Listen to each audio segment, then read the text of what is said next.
Est-ce que vous êtes prêt à conclure? C'est toi qui commences, François, là. Bon, après tant de fougue, j'ai peur que mon intervention soit un peu monotone. Juste dire que par rapport aux reproches qui nous ont été faits, les libertaires actuellement participent à la création et participent au sein d'organisations de résistance.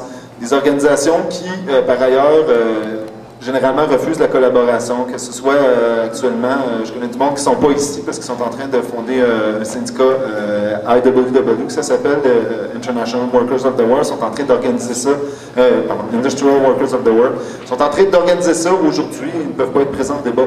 Donc, et la raison fondamentale pourquoi on crée des organisations comme ça, c'est parce que les syndicats, puis ça c'est même Louis Roy de la CSN qui m'a dit ça, c'est que les syndicats, quand on leur demande pourquoi vous syndiquez, vous ne voulez pas nous syndiquer quand on est une petite boutique, ils refusent de le faire parce que pour eux autres, ça ne vaut pas la peine. Donc, à ce niveau-là, je pense que notre démarche, c'est aussi ça.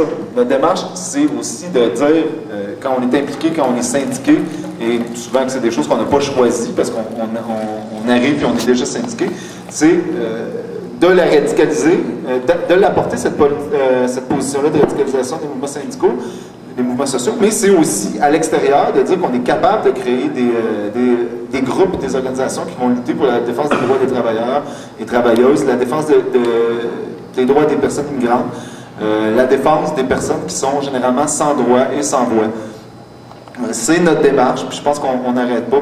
Pour moi, il y a une différence fondamentale entre faire des revendications qui sont une pratique de l'exercice de la lutte des classes et d'arriver dans une voie de garage, d'arriver au parking, qui est le parti politique. L'électoralisme est une fin en soi, malgré ce qu'on en dit. Le fait de nier ou le fait de se prétendre réaliste face à cette question-là, ça n'enlève pas le fait que l'électoralisme est une fin en soi, est une voie de garage et c'est par là que les revendications ouvrières vont être écrasées.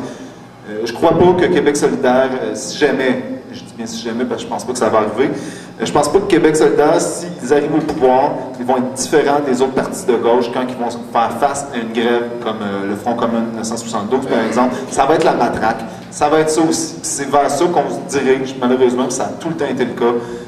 Je pense que le 150 ans d'histoire ouvrière nous ont montré qu'une fois au pouvoir, les partis politiques n'y peuvent rien. C'est pas les partis politiques qui ne seront pas capables de changer tous les fonctionnaires. Les partis politiques ne seront pas capables de changer l'appareil gouvernemental et surtout les partis politiques ne seront pas capables de changer qui paye, qui donne l'argent aux caisses politiques. Les partis politiques ne seront pas capables de changer les directions des médias qui travaillent dans le sens de la bourgeoisie et non dans le sens du prolétariat, s'il faut dire le mot. Donc, quand je parlais du terrain miné, c'est réellement un terrain miné. Je crois que la lutte électorale n'est pas une lutte comme les autres, n'est pas une lutte à mener comme les autres luttes. C'est une lutte qui, en soi, nous mène nulle part. Je pense que c'est ma conclusion. Merci. Merci aux gens de nous avoir écoutés. C'est à Cybèle. Écoutez, je pense qu'il y a peu de choses avec lesquelles je pourrais être en désaccord quand on me dit que c'est pas par là que ça passe. Et on nous dit toutes les choses qu'un parti politique ne peut pas faire. Et je pense qu'on est tous d'accord là-dessus. Ma position et notre position dans le socialisme international n'est certainement pas d'investir Québec solidaire pour faire la révolution. Je l'ai dit au début, je vais continuer à le dire. C'est plus une question de conscientisation, c'est plus une question d'être là où les mouvements sociaux et les gens qui émanent de ces mouvements-là sont. Parce qu'il n'y a pas que des leaders des mouvements sociaux qui sont dans Québec solidaire. Il y a beaucoup de gens qui travaillent et qui veulent une certaine articulation politique, qu'elle soit bonne ou mauvaise. Il faut qu'on soit là avec eux. Et je pense qu'il y a des choses qui se font, des positions qui sont mises de l'avant par Québec solidaire qui ne sont pas des mauvaises positions dans le contexte dans lequel on se trouve. Il y a deux visions à avoir, selon moi, en tant que révolutionnaire. Il y a une vision à long terme, qui est la vision révolutionnaire, de renverser ce système. Et il y a une vision également qui tient compte du contexte à court terme, qui est d'appuyer les revendications et les luttes qui se font aujourd'hui. On ne peut pas sortir de chaque lutte et dire, ben, parce qu'ils ne préconisent pas ma vision communiste parfaite, je ne les appuierai pas. Je pense que j'ai donné l'exemple de AC qui était, je pense, très, très pertinent. Mais il y a d'autres exemples. On parle de la nationalisation du pouvoir éolien. Il y a plein de gens qui vont me dire, oui, mais la nationalisation, oui, je vois la réaction. C'est terrible, mais est-ce qu'on va...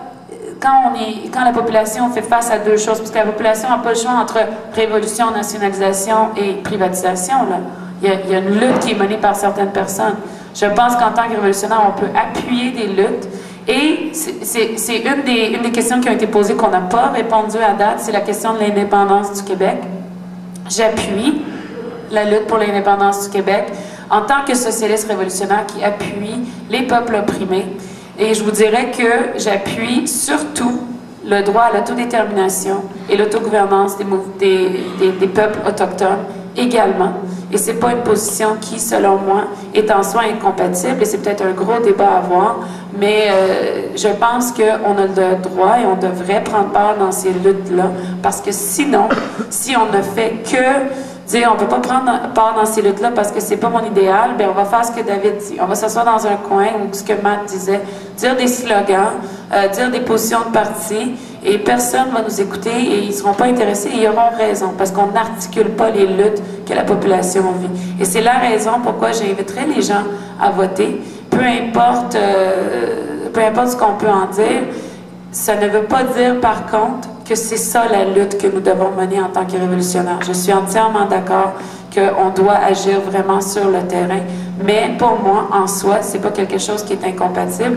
Et la question que moi, je voudrais reposer à la personne qui m'a dit « Pourquoi Québec solidaire est si populaire sur le plateau et pas dans le centre-sud? » Moi, j'aimerais qu'on me pose, qu'on nous réponde pourquoi les mouvements, que ce soit communistes ou anarchistes libertaires, ont si peu de rayonnement. Les gens ne connaissent pas ça. Pourquoi vous êtes populaire parmi la gang de 15 ou 20 personnes qui vous écoutent à travers le Québec? C'est plate comme question, mais ça se pose des deux bords. Merci.